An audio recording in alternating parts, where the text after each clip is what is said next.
अस्सलामुअलैकुम। उम्मीद करती हूँ आप सब बिल्कुल ठीक ठाक होंगे, खैरियत से होंगे। आज का हमारा लेक्चर नंबर 2 है एलिमेंट्री डिफरेंशियल इक्वेशन का। लेक्चर शुरू करने से पहले हम ये देख लेते हैं कि हमने पिछले लेक्चर में क्या पढ़ा था।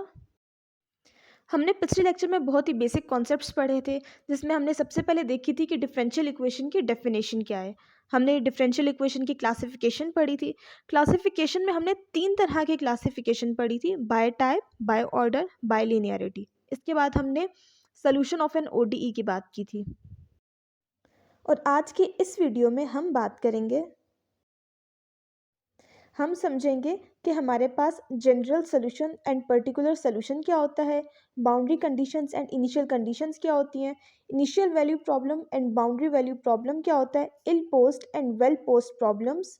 और इसके बाद हम बात करेंगे methods for solving first order ODEs, जिसमें हमारे पास पहला मेथड है separable method, homogeneous differential equation, equations reducible to homogeneous form, exact differential equation, non-exact differential equation, linear differential equation and non-linear differential equation।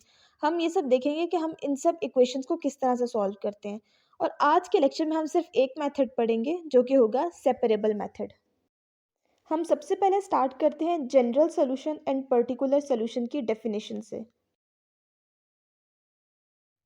सबसे पहले हमारे पास जनरल सोल्यूशन की डेफिनेशन है: a solution of differential equation which contains arbitrary constants equal to the order of differential equation called general solution. मतलब हम आसान ज़बान में ये कह दें कि अगर हमारे पास किसी भी डिफरेंशियल इक्वेशन में अगर कांस्टेंट्स इन्वॉल्व हो रहे हैं ना, तो वो हमारे पास जनरल सोल्यूशन है। ठीक है। नेक्स्ट है हमारे पास पर्टिकुलर सोल्यूशन की definition: a solution obtained from given solution by giving particular values to the constants known as particular solution। हमने क्या पढ़ा था कि जनरल सोल्यूशन में हमारे पास आर्बिट्रेरी कांस्टेंट्स अगर इन्वॉल्व होते हैं तो वो हमारे पास जनरल सोल्यूशन होता है। पर्टिकुलर सोल्यूशंस में क्या होता है, अगर जो हमारे पास आर्बिट्रेरी कांस्टेंट्स आ गए हैं ना, उनको अगर हम कोई भी एक पर्टिकुलर वैल्यू असाइन कर देना, तो वो हमारे पास पर्टिकुलर सोल्यूशन हो जाएगा। ठीक है। नेक्स्ट हमारे पास है boundary conditions and initial conditions. सबसे पहले हमारे पास इनिशियल कंडीशन की डेफिनेशन है: when the given conditions related to only one value of independent variable such as y equal to y not at x is equal to x not written as y of x not हमारे पास equal होगा y not के, तो ये हमारे पास initial condition हो जाएगी। ठीक है। अब हमारे पास नेक्स्ट डेफिनेशन है boundary condition: when the given conditions related to two different values of independent variables such as y of x naught equal to y naught comma y single derivative of x1 equal to y1 is called boundary conditions। अब हम कुछ examples देख लेते हैं। सबसे पहले example है हमारे पास x square y double derivative plus x y dash plus y equal to zero, और इसके साथ हमारे पास दो कंडीशंस गिवन है। y ऑफ ज़ीरो हमारे पास इक्वल है 1 के, और y सिंगल डेरिवेटिव ऑफ 1 हमारे पास इक्वल है 2 के। ये हमारे पास बाउंड्री कंडीशन है। बाउंड्री कंडीशन क्यों है? क्योंकि हमारे पास two different values of independent variables के रिस्पेक्ट से हमारे पास कंडीशंस जो है वो गिवन है, इसीलिए हमारे पास बाउंड्री कंडीशन है। नेक्स्ट हम देख लेते हैं, नेक्स्ट एग्जांपल है हमारे पास y इक्वल है c1 e के power x plus c2 e के पावर 2x। ये हमारे पास जनरल सोल्यूशन के एग्जांपल हैं, क्योंकि हमने जनरल सोल्यूशन में पढ़ा था कि उसमें हमारे पास आर्बिट्रेरी कांस्टेंट्स होते हैं। अब यहाँ पे c1 और c2 ये दो हमारे पास आर्बिट्रेरी कांस्टेंट्स हैं, इसीलिए हमारे पास जनरल सोल्यूशन है। अब हम नेक्स्ट एग्जांपल देख लेते हैं। नेक्स्ट एग्जांपल में हमारे पास y इक्वल है e के पावर x प्लस 3 e के पावर 2x। ये हमारे पास पर्टिकुलर सोल्यूशन है, क्योंकि अगर हम अपने ऊपर वाले एग्जांपल को देख लें तो उसमें हमारे पास c1 और c2 था। इसमें हमने c1 को असाइन कर दिए 1 वैल्यू और c2 को असाइन कर दिए 3 वैल्यू। इसमें हमारे पास कोई भी आर्बिट्रेरी कांस्टेंट नहीं है, इसीलिए ये हमारे पास पर्टिकुलर सोल्यूशन की एग्जांपल है। नेक्स्ट हम देख लेते हैं dy by d x plus x e के power y equal to zero, और कंडीशन हमारे पास सिर्फ एक ही गिवन है, वाई ऑफ ज़ीरो हमारे पास इक्वल है -1 के। तो ये हमारे पास इनिशियल कंडीशन की एग्जांपल है। अब हम देख लेते हैं initial value problem and boundary value problem में क्या डिफरेंस है।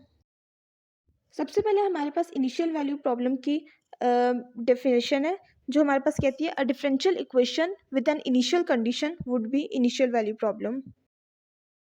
और बाउंड्री वैल्यू प्रॉब्लम की डेफिनेशन है a differential equation with a boundary condition would be boundary value problem. Next है हमारे पास ill posed and well posed problems.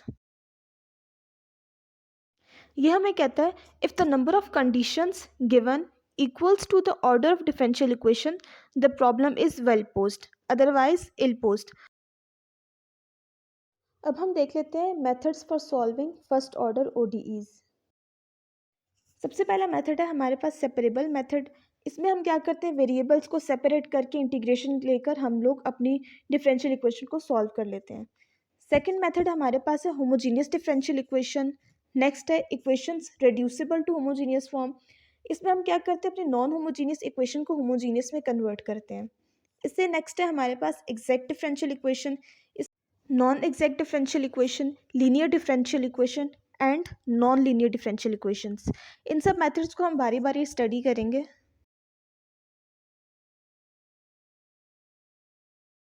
सबसे पहले हम देख लेते हैं सेपरेबल डिफरेंशियल इक्वेशन को। A differential equation of type f of x g of y dx plus f of x g of y dy हमारे पास इक्वल है 0 के। It can be written as f of x divided by f of x dx plus g of x divided by capital G of x dy equal to 0 is a variable separable or separable equation. Also it can be easily integrated.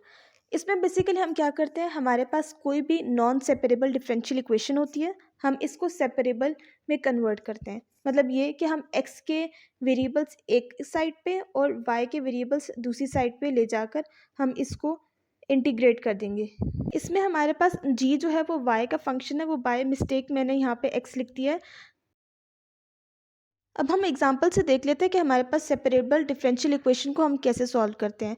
सबसे पहले हमारे पास example number 1 है dy by dx हमारे पास equal है x divide by y square. सबसे पहला step होता है कि हम लोग वेरिएबल्स को सेपरेट कर लेते हैं, y वेरिएबल्स को एक साइड पे एंड x वेरिएबल्स को दूसरी साइड पे। हमने क्या किया, y square d y plus x d x separate कर लिया। अब हमारे पास नेक्स्ट स्टेप होता है, हम इसको इंटीग्रेट कर देते हैं।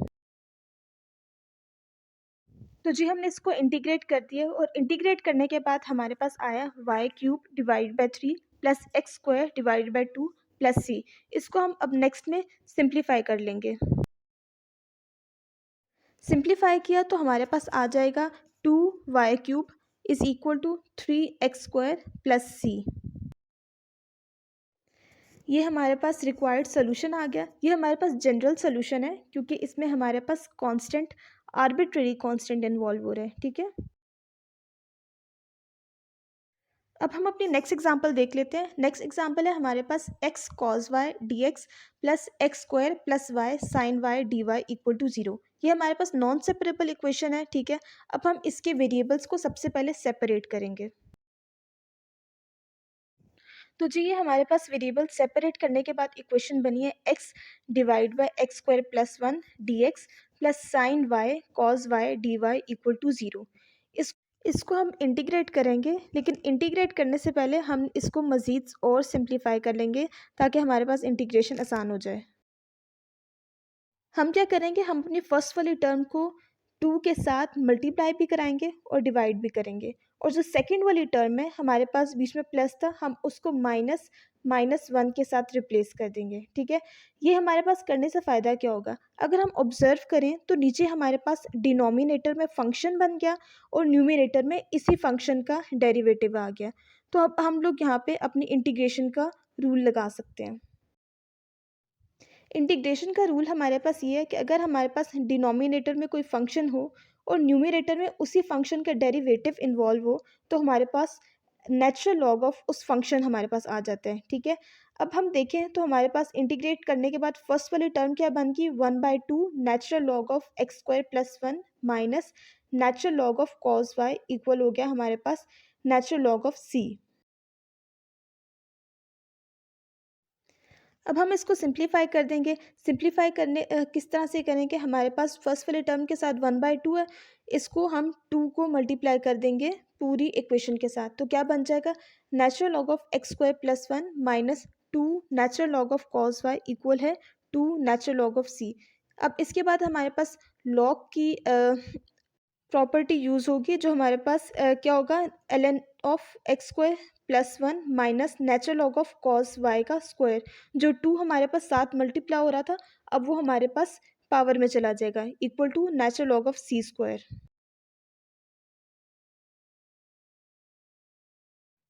अगेन हम नेचुरल लॉग की प्रॉपर्टी यूज़ करेंगे और लिख लेंगे natural log of x square plus 1 divide by cos square Y.